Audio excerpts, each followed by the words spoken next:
孤独なまま時が経ってって逃げることを思い出して新しい今日が来ちゃうけどこの願いとと魔法がなくたって叶えなきゃ誓った僕は君とまだ見たい未来あるんだよ泣きそうでも Madhouse, you guys are amazing.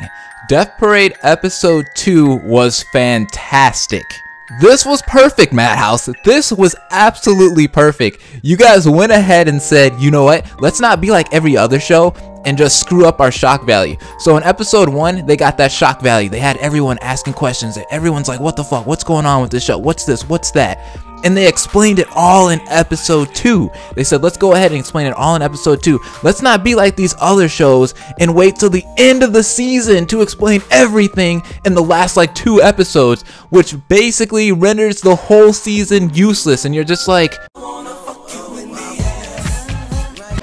I hate it when shows do that.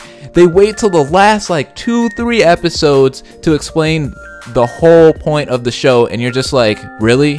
They could have done this earlier in the season and then had plot twists with it.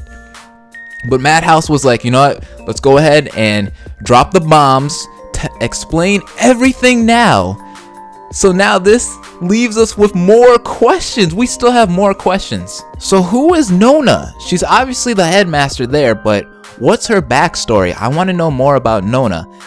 She is a very interesting character. The funny thing about it is she reminds me a lot of Lumina in Final Fantasy 13-3. She's like this little girl. She's really cute, but she has that I could fuck you up kind of sense to her. I like it. I like it.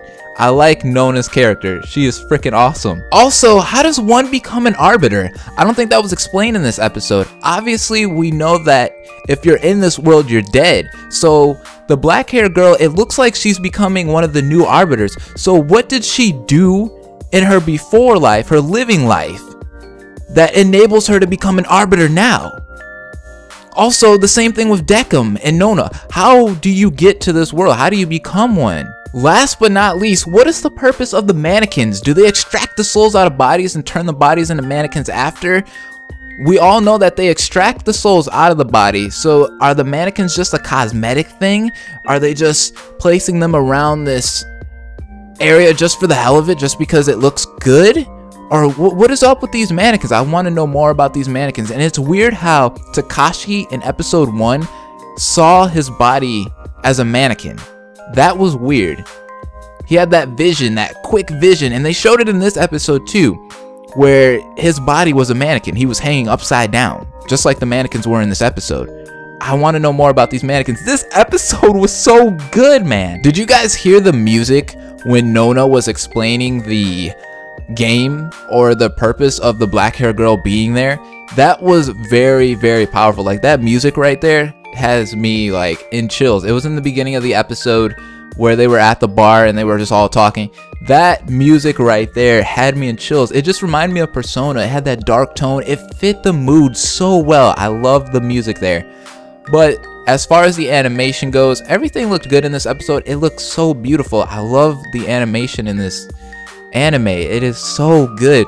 And the color palette they used, the light blue mixed with the light pink, it looks so good at times. I love it, especially when they show Nona's parts.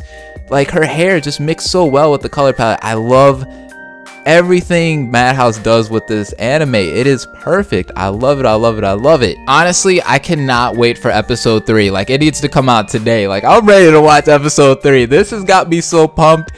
I'm loving this show. The plot is just, damn, I love it. It's so good. So if I was gonna go ahead and give this a number score, let's just rate this episode real quick. I'm gonna give it a 9, just because it was so good. It had me on the edge of my seat. I'm still asking myself questions now that need to be answered in the future. You know, one thing about this show that would be really cool, I want to see if a couple or just one person bends the rules in one of these games, these little mini games that they've played, and just fucks the whole game up.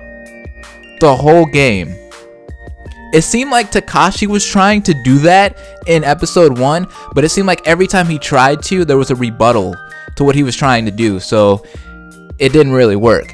But is there gonna be that person that fucks the game up, bends the rules, and everyone's like,